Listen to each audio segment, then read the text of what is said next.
Well, Jana here. I'm in the quilt shop today. This is a country girl that just loves to quilt. And look, I am actually getting to quilt in peace and quiet today. When I come in on Tuesdays, which is supposed to be my day off, I get a lot done because it's peaceful and quiet. I don't answer the phone, but I am quilting today. Look at this. This is that applique quilt I started quilting. This is brought in by a customer, and I just wanted you to see the center of this, how this is turning out. Now, if you can see up close here, this has stamped lines where I'm to quilt. I don't get that very often. Mostly I'm freehanding that in there, but I'm trying to follow the lines on this the best I can. Let me get some more light on that. This center is just gorgeous with this feather going around here and then this grid in here. That is really pretty. When you got a lot of open space in a quilt, it's always good to have some kind of medallion or some feather going around in there. That's so pretty. Now what I'm working on over here is these, they're sort of diagonal lines. And I get over here and just follow the lines. I pull my thread up. And I use my little small ruler that I can see through for these kind of lines. But you just stitch a line, and usually I like to travel. So if I can, I travel a little. So what I mean is I go right down one of those other lines and back to that. But when it's a long ways and it's not going to look good, I don't travel. But on these, I can travel a little bit there. When there's a little short distance, it looks good. You can't tell. But you have to stay right back on that line and keep straight at the same time. Okay? I go as far as I can reach, and then I'll have to roll this. So I'll go here, get this one finished. I want to finish this out and get over and show you some of the feather. Feather is just such a fun thing to do. Now, I don't think I can reach any farther. Let's see.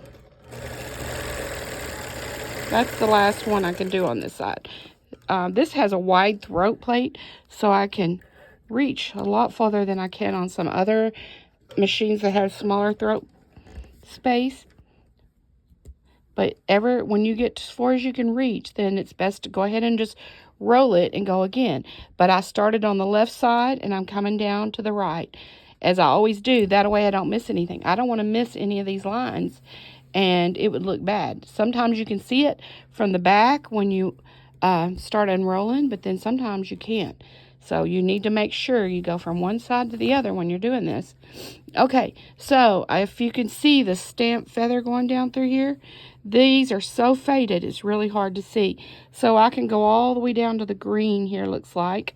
So let me show you the feather. Feather is so much fun, but it's a little trick to doing those. You have to go back on it a little bit. And there's all kinds of different feathers. There's called humpback, which I call a humpback. And there's a continuous, there's all kinds of feathers you can quilt. But this one, see, I have to go up in there and around. I come back on the same line, up and back. And these dotted lines will wash out. So if I don't hit those exactly, I'll be okay. But I am trying my best to hit those. Okay, now I'm going to go back up. I did the left side, which for some reason I always seem to do the left first. And now I'm going in the right. Careful not to get on my applique there. Follow my lines. Follow my dots. Okay, so I finished that. Then I'm just going to come on here and do this one straight line and finish that. Okay, that's feather. I love to do feather. But this whole thing is fun to do. Now I will go around my applique and finish out my straight lines and continue across. I've got this little rose here to go around. And this one as far as I can reach. And then this little one up here. See that it went off to itself? And then there's a lot of straight lines to fill in here. And some more feather. but they're dotted on there. You would think that would be easier, but sometimes it's more stressful for me because you've got to hit those dots or it looks bad and the customer thinks you're not trying. But these are made to hand quilt by. They put the dots on there, the people that want to hand quilt theirs, and used to people did that a lot. But now with the quilting machines, we can follow those pretty close, but we have to figure out how to make them as continuous as we can. Okay, back to the center there. I just think that's gorgeous, and after I get all these in, isn't that pretty? Then I've got to do some on this side over here to fill in between those feathers. I think that's so pretty. Well, that's it for today. I will show you this. I'll show you it all when it's finished. Thank you for watching.